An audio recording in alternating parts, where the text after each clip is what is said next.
السلام علیکم.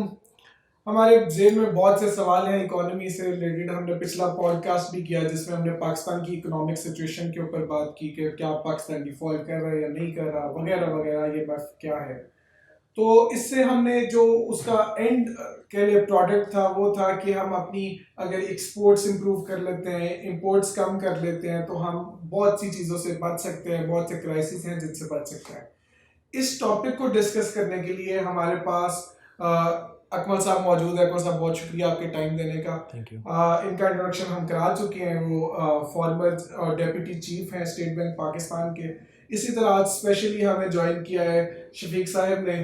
شکریہ. السلام علیکم سر، کیسے آپ؟ ٹھیک ٹھاک ہیں الحمدللہ. شفیق صاحب فارمر وائس پریزیڈنٹ رہ چکے ہیں سیال کوٹ چیمبر کے، اور غالباً 20 سال سے بینکنگ اینڈ فائنانس کمیٹی کے چیئرمین بھی ہیں. تو یہ ان کی بہت زیادہ ایکسپرٹیز ہے چیمبر جس کا مین فنکشن ایکسپورٹس کو امپروو کرنا ہے. تو ہم ان سے پوچھیں گے کہ ہماری ایکسپورٹس وغیرہ بہتر کیسے ہو سکتی ہیں اور امپورٹس کم کیسے کر سکتے ہیں. جی شفیق صاحب تھوڑا ہمیں بتائیں، گائیڈ کریں کہ ہماری ایکسپورٹس کیسے بڑھ سکتی ہیں.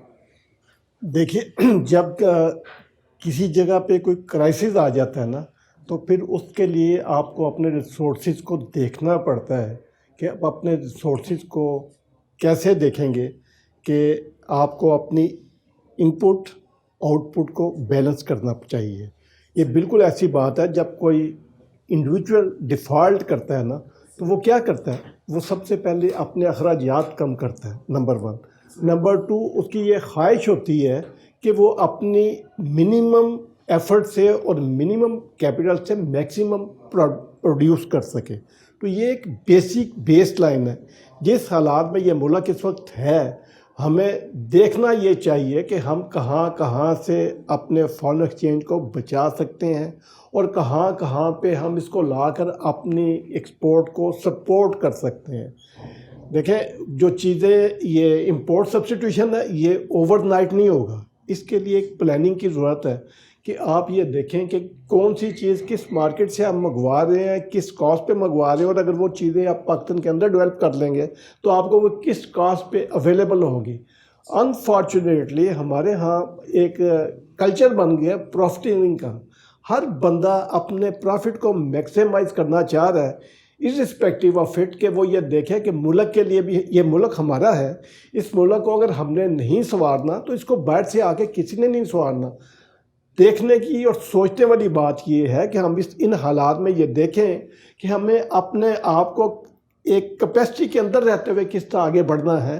اور اس کے لیے بڑی ضروری ہے کہ ہم میں سے ہر بندہ جو ہے نا اپنے حصے کا وہ کام کرے جس میں وہ ایکسپرٹ ہے، اور اس میں وہ اپنی ان پٹ بھی دے اور دوسرے لوگوں کو ساتھ میں لا کر چلے.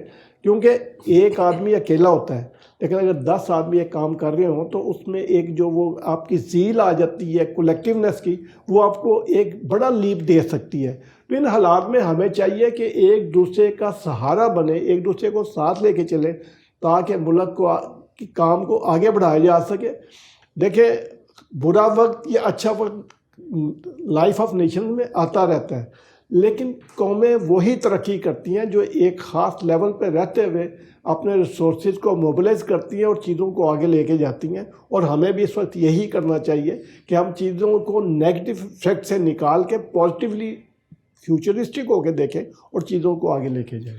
سر میرے ذہن میں ان کی باتوں سے ایک سوال ہے، شاید آپ کے ذہن میں بھی آیا ہو کہ یہ باتیں تو ٹھیک ہے، ہمیں سمجھ آئی، لیکن اس کے لیے آپ چیمبر آپ لوگ کیا اقدام کیا کر رہے ہیں جس سے ہماری ایکسپورٹس آنے والے دنوں میں امپروو کر سکے.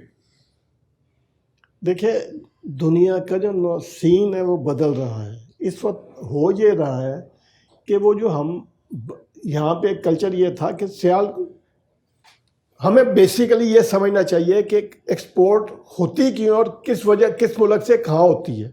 اس کا ایک کلچر ہے. کلچر یہ ہے کہ جس چیز کا را مٹیریل کسی ملک میں اویلیبل ہو وہ چیز وہاں پہ سستی پڑتی ہے، اور جو چیز آپ امپورٹ کر کے بناتے ہیں تو اس میں آپ کو وہ جو چیز آپ مٹیریل امپورٹ کریں گے وہ نیچرلی مہنگا ہے اور آپ کو کمپیٹ کرنا مشکل ہوتا ہے. اس کی ایک بڑی واضح مثال یہ ہے کہ بنگلہ دیش میں کاٹن نہیں ہوتی، لیکن انہوں نے کیا ہے کہ وہ کاٹن کے اپنا ٹیکسٹائل میں وہ اتنا آگے کیسے چلے گیا، اور پاکستان وہیں جو ایک کاٹن پروڈیوسنگ کنٹری تھا وہ یہاں پہ کیوں کھڑا ہے. یہ ہمیں سوچنا پڑے گا اور ہمیں اپنی سمت درست کرنی پڑے گی. جب تک ہماری اپنی سمت درست نہیں ہوگی تو ہم آگے نہیں بڑھ سکتے. را مٹیریل سے آپ چیزیں بنا سکتے ہیں لیکن ویلیو ایڈیشن کے لیے لوگوں کی سکل کی ضرورت ہے. اب وہ سکل جو ہے وہ آپ لوگوں کو جب بتا دیتے ہیں تو یہاں پہ ایک نیگیٹو کلچر یہ بھی ہے کہ لوگ ایک دوسرے کے ساتھ کھینچا تانی کیا ہے کہ وہ ایک آدمی جو ہے وہ کسی کا سٹاف ممبر جو کہ بہت اچھا پرفارم کر رہا ہوتا ہے اس کو لے جاتے ہیں, دوسرا بندہ اس میں آ جاتا, آپ کو لانا پڑتا ہے. تو یہ کلچر ہمیں اب ڈسپینس وتھ کرنا پڑے گا. ہمیں کمپنی لائلٹیز ڈیولپ کرنی پڑیں گی کہ ہمارے جو امپلائیز ہیں وہ ہمارے ساتھ ہی رہیں. ہم گرو کریں تو ہم ان کو بھی اپنے ساتھ گرو کرائیں. اگر ہماری گروتھ سے ان کی گروتھ ہوگی تو وہ کبھی آپ کو نہیں چھوڑیں گے.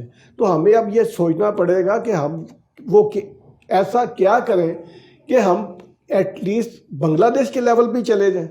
لیکن اس کے لیے ایک بڑی نیشنلسٹک سوچ کی ضرورت ہے. اس کے لیے اپنے ہمارے جتنے بھی قوانین ہیں ہمیں ان میں مناسب ترامیم کرنی پڑیں گی جس سے ہم چیزوں کو بہتر انداز میں آگے بڑھا سکیں اور آگے لے جا سکیں.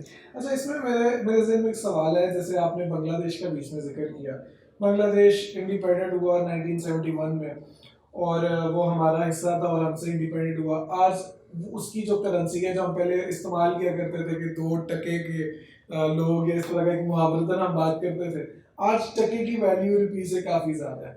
انہوں نے کون سے ایسے اقدام کیے کہ وہ ان کی کرنسی یا ان کی جنرل اکانومی ہم سے بہتر ہے اور مزید بہتر ہوتی جا رہی ہے؟ آپ کو کیا لگتا ہے اس میں؟ دیکھیں جی, اس کے لیے یہ بڑا ضروری ہے کہ ہمارے ہاں تھنک ٹینکس کا رواج پانا چاہیے. ہر انڈسٹری کے اپنے تھنک ٹینکس ہوں جہاں پہ اس انڈسٹری کے پرابلمس کو سیٹ بیئر ڈسکس کیا جائے اور اس کے سلوشن سامنے لائے جائیں اور پھر گورنمنٹ کے تمام ادارے ان کے اوپر کام کریں اور ایک ایسی کنڈیوسیو انوائرمنٹ کریٹ کریں جس سے ہم اپنے ٹارگٹس کو اچیو کر سکیں. اس کے لیے سب سے امپورٹنٹ چیز ہے جو ہمارے یہ ٹریڈ آفیسرز ایمبیسیز میں بیٹھے ہوئے ہیں وہ ہمارے لیے کیا کر رہے ہیں, ہماری لوگوں کے لیے وہاں پہ کتنا کام ہو رہا ہے. ٹریڈ ڈیولپمنٹ کارپوریشن ہم نے بنائی ہوئی ہے, وہ اس ملک کی ٹریڈ کو کس لیول پہ لے کے جانا چاہتے ہیں. یہاں پہ بہت زیادہ امپرومنٹ کی ضرورت ہے اور جب تک یہ چیزیں ہم کمپلائی ود نہیں کریں گے ہمیں کوئی بڑی لیپ یا بڑی جمپ لگتی نظر نہیں آ رہی. اچھا مطلب مجھے آپ ایک چیز بتائیے گا کہ ہم لوگ کہتے ہیں کہ انڈیا ہمارا کمپیٹیٹر ہے, ہم بہت زیادہ کمپیٹ کرتے ہیں بہت سی چیزوں کے اندر ان کے ساتھ. مجھے اکانومی کی سچویشن پہ بتائیں کہ کیا واقعی انڈیا ہمارا کمپیٹیٹر ہے؟ کیونکہ میں پچھلے دنوں پڑھ رہا تھا کہ جو ہمارے فارن ریزروز ہیں وہ اراؤنڈ $3 بلین ہیں اور انڈیا کے $573 بلین ہیں. تو اس کے بارے میں تو تھوڑا اس پہ روشنی ڈالیں کہ کیا واقعی انڈیا ہمارا کمپیٹیٹر ہے؟ ہمارا انڈیا کمپیٹیٹر تھا 90s ارلی 90s تک, اس کی بھی حالت وہی تھی جو ہماری تھی. لیکن میں نے جب پچھلے پوڈ کاسٹ میں بتایا کہ جب وہ IMF کے پاس گئے نا تو ان کے ساتھ ایک ڈیزاسٹر ہوا. IMF کی جو پیمنٹس کرنی تھی نا انہوں نے, تو ان کے پاس فارن کرنسی نہیں تھی. ان کو اپنے جو گولڈ ریزروز تھے نا وہ ان کو دینے پڑ گئے تھے. ان کی جو سینٹرل بینک کے پاس گولڈ ریزروز پڑے ہوئے تھے وہ ان کو دینے پڑ گئے تھے. اور اس کے لیے IMF اپنے پلینز لے کے آیا, جہاز لے کے آیا, اس کے اندر انہوں نے ان کا گولڈ ریزرو رکھا, لے کے گئے. وہ جب دن تھا اس دن ان کی جو پولیٹیکل ایلیٹ تھے نا, پولیٹیکل لیڈر تھے, وہ رو پڑے تھے. اس دن انہوں نے ڈیسائیڈ کر لیا تھا کہ ہم نے اپنے کنٹری کو آگے لے کے جانا ہے اکنامکلی اینڈ فائنینشلی, اور وہ لے گئے.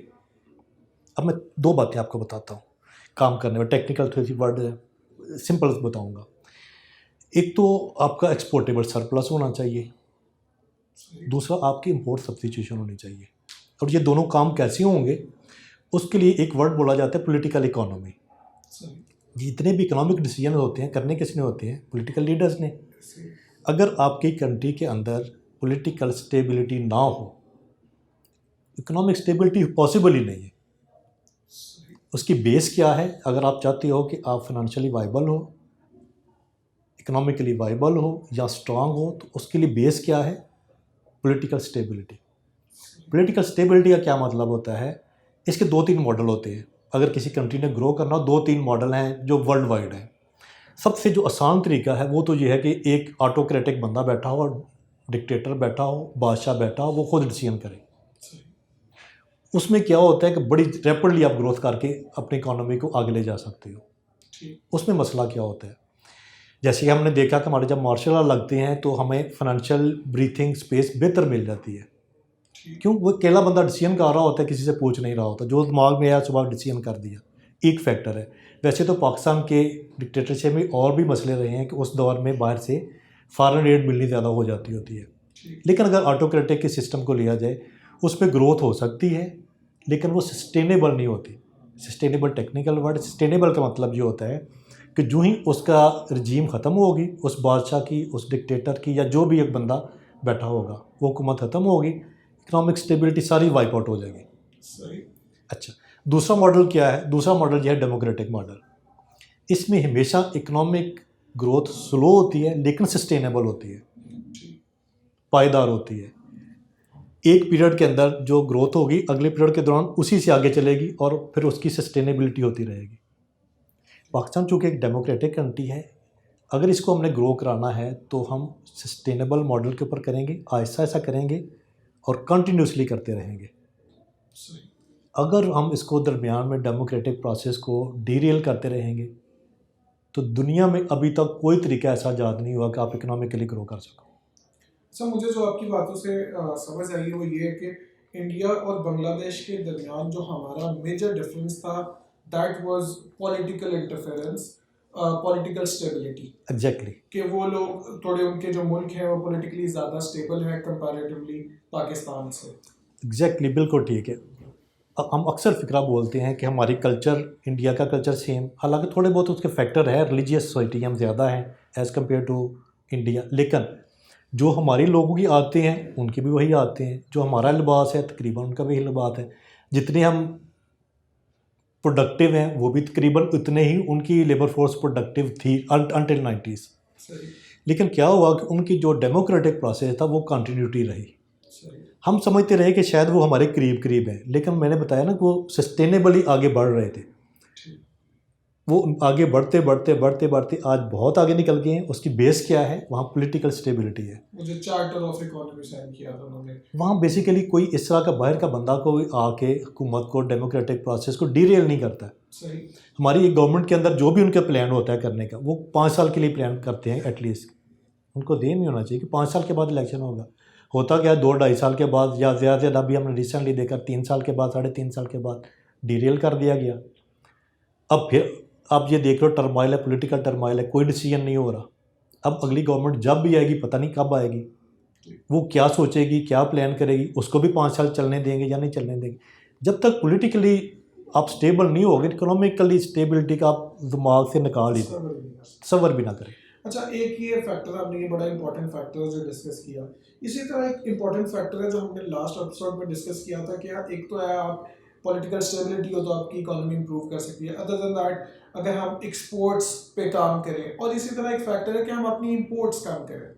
مجھے آپ یہ بتائیے گا کہ ہم بہت سی چیزیں امپورٹ کرتے ہیں. سننے میں یہ آتا ہے کہ ہم ایگریکلچر کنٹری ہیں، اور اب میں نے پچھلے دنوں سنا کہ ہم شاید اب آٹا بھی ہمیں امپورٹ یا چینی بھی امپورٹ کرنی پڑ رہی ہے. اس کی کیا وجہ ہے کہ ہم جو آئٹمز ہماری، ہم کہتے ہیں کہ ایگریکلچر لینڈ ہے، سب کچھ خود بنا سکتے ہیں، ہمیں یہ آئٹمز امپورٹ کیوں کرنی پڑتی ہیں؟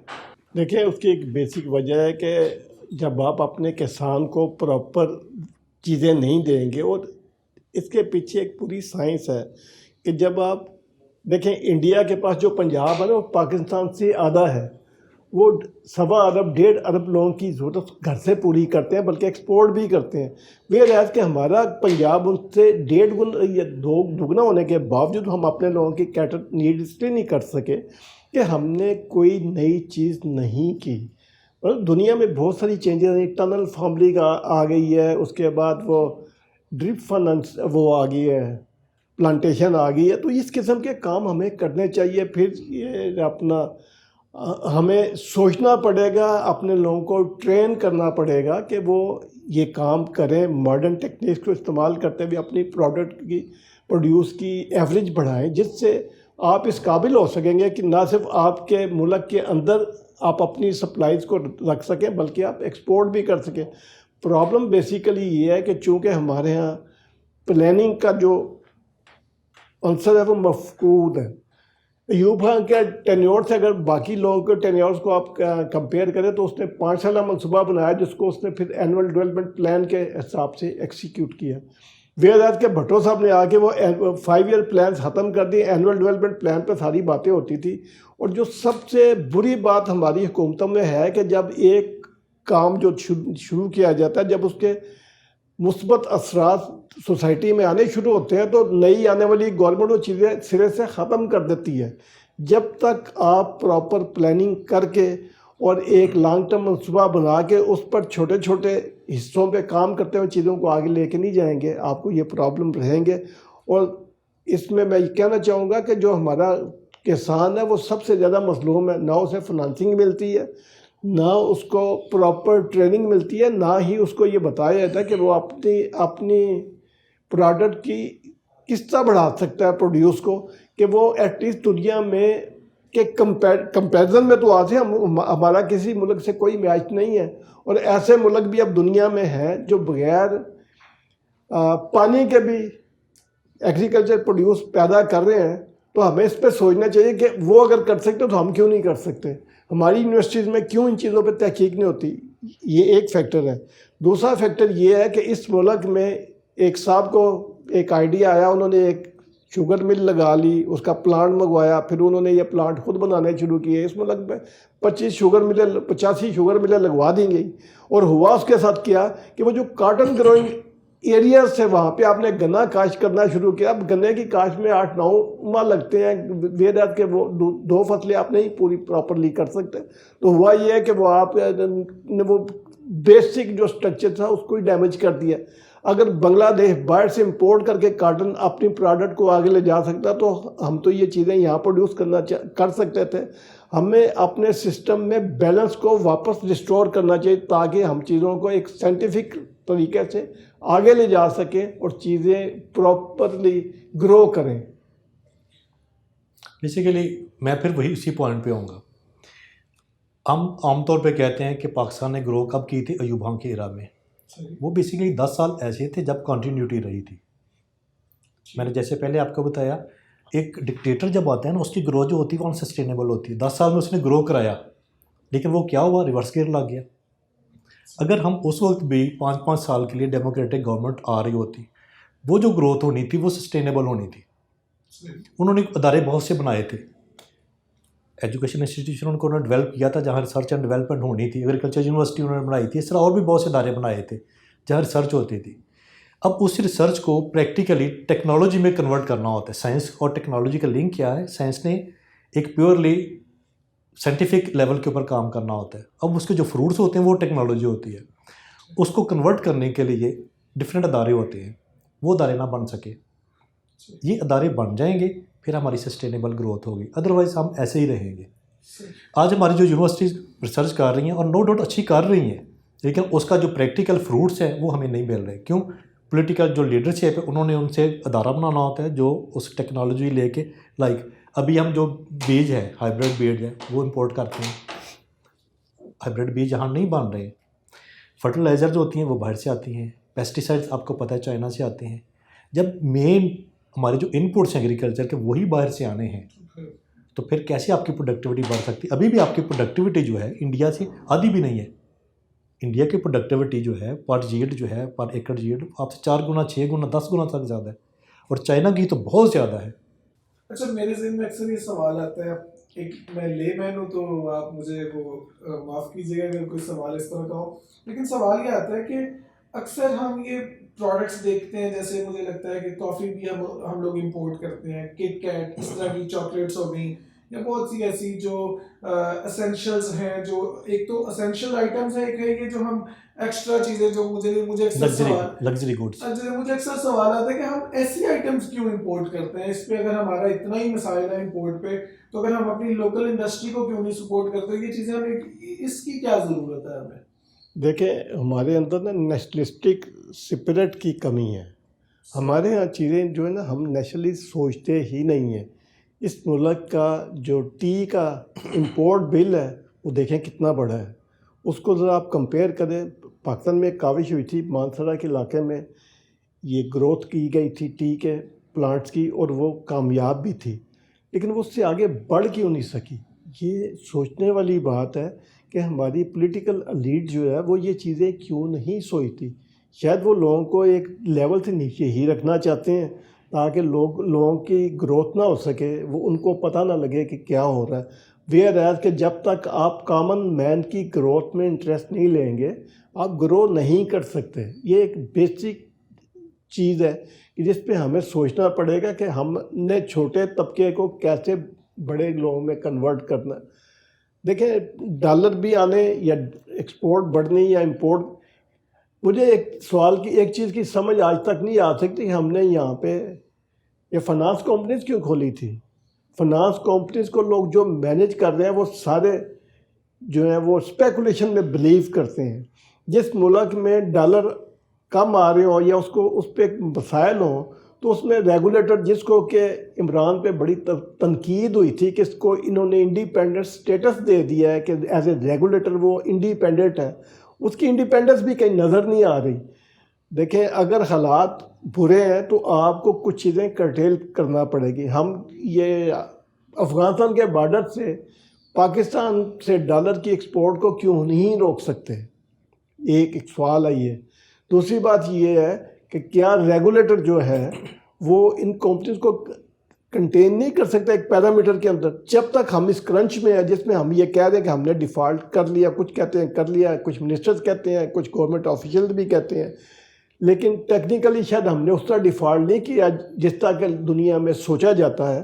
تو ہم ان چیزوں کو امپروو کیوں نہیں کر سکتے؟ کیوں ہمارا ریگولیٹر جو ہے وہ یہ کام کرتا کہ ایکسچینج کمپنیز صرف ڈالر پرچیز کر سکتی ہیں اور وہ تمام ڈالر اسٹیٹ بینک کو سرنڈر کریں گی at the end of the day, وہ خود سیل نہیں کریں گی مارکیٹ میں, اور اسٹیٹ بینک نیشن کی ضرورت کے حساب سے اس کو ریلیز کرے تاکہ وہ جو ہمارے کنٹینر پورٹ پہ پھنسے ہوئے ہیں وہ ریلیز ہوں اور وہ چیزیں ملک کے اندر آئیں اور مہنگائی میں بھی کمی ہو سکے اور لوگوں کے جو انویسٹمنٹ پھنسی ہوئی ہے اس کو وہ بھی ریپیٹیشن اس کی ہو سکے. اچھا میں چاہوں گا کہ ہم اس کو ایک اچھے نوٹ کے اوپر اینڈ کریں. میں آپ دونوں سے ایک سوال کروں گا, میں چاہوں گا کہ آپ دونوں اس پہ اپنا پریسائز سا جواب دیں کہ ہم کون سے ایسے اقدام ہیں جس سے ہم فوری اور بہتر پائیدہ جو ترقی ہے وہ لے سکتے ہیں. دیکھیں ہمارے ایک کلچر ہے کہ جو چیز مہنگی ہوتی ہے نا ہم گھر میں اس کی ہولڈنگ کرنی شروع کر دیتے ہیں. فرض کیا پیاز اگر 200 پہ یا 300 پہ چلا گیا تو لوگ کرتے ہیں یار چلو میں 20 کلو پیاز لے لوں, کل پتہ نہیں شاید 500 پہ ملے گا. ہمیں یہ کام نہیں کرنا چاہیے. ہمیں ڈیلی بیسس کے حساب سے جو ہماری ریکوائرمنٹ اس پہ کام کرنا چاہیے تاکہ سب لوگوں میں اس طرح میں پیاز آ سکے. اور جب تک یہ کرنچ ہے ہمیں کچھ چیزیں ایسے اس طریقے سے مینیج کرنی پڑیں گی کہ وہ لوگ جن کو اس دور میں پرابلم ہے ہم ان کو سپورٹ کریں اور ان کے ساتھ ایسا رویہ رکھیں جس سے چیزیں بہتر ہو سکے. نبی صلی اللہ علیہ وسلم کے زمانے میں بھی جب قحط ہوتا تھا تو یہ جو مڈل مین تھے, ہمارے یہاں سب سے بڑا مسئلہ مڈل مین کی مینجمنٹ ہے جو کہ ہمارے گورننس میں اتنی بری طرح سے فیلئر ہے کہ ہماری گورننس اس کو آج تک ٹیکل ہی نہیں کر سکی. مڈل مین کسان سے سستی چیز لے کے مارکیٹ میں مہنگی بیچ جاتا ہے لیکن کسان کو اس کا قطعاً کوئی فائدہ نہیں ہوتا. ہمیں یہ کچھ چیزوں پہ بہت غور کر طلب بات ہے کہ اس کو دیکھنا پڑے گا یہ چیزیں کیسے بہتر کی جا سکتی ہیں. اور جب تک یہ مڈل مین کو آپ کرٹیل نہیں کریں گے, بیچ میں سے اس کی بات کو ختم نہیں کریں گے, اس وقت تک آپ کی چیزیں بہتر نہیں ہوں گی. انڈیا کا ماڈل یہ ہے کہ آپ رات کو پروڈیوس اگر منڈی میں لے کے آتے ہیں تو آپ باہر نہیں سیل کر سکتے. آپ رات 3 بجے آ کے ٹرالی مارکیٹ میں کھڑی کرتے ہیں, وہاں اس کو بستر بھی ملتا ہے, سونے کی جگہ بھی ملتی ہے, اور صبح وہ مارکیٹ کے اندر وہ جو پروڈیوس لے کے آیا کسان وہ خود سیل کرتا ہے بجائے اس کے کہ مڈل مین اس کو تھوڑے سے پیسے ایڈوانس دے کے اس کی پروڈیوس اٹھا لے اور اپنی مرضی سے مارکیٹ میں ہنگامہ رائی کرتا رہے کہ کوئی چیز اس نے 100 روپے میں دی ہے تو وہ 500 میں بیچتا رہے. یہ کلچر اب ختم کرنا پڑے گا. میری تو ایک کینڈیڈ ایک اوپینین ہے اور کنسسٹنٹ ہے. اگر کوئی بندہ مجھے سمجھا سکتا ہے تو پھر میں ادروائز سوچ سکتا ہوں, ادروائز تو میری تو ایک ہی رائے ہے. شفیق صاحب نے جو باتیں بتائی ہیں ٹھیک ہے, لیکن یہ میری نظر میں یہ فائر فائٹنگ ٹولز ہے. آگ لگی ہوئی آگ بجھانی ہے, بالٹی ڈال لو بجھ جائے گی, ادھر سے دوبارہ شروع ہو جائے گی, ادھر بالٹی ڈال دو, ریت ڈال دو, وہ آگ بجھ جائے گی, پیچھے سے پھر شروع ہو جائے گی. یہ ایک رائے میری نظر میں. جب تک ملک میں ایک پولیٹیکل اسٹیبلٹی نہیں آتی you will stand nowhere. اب ہمیں کیا کرنا چاہیے؟ اس وقت جو دو فورسز چل رہی ہوتی ہیں، ایک فورسز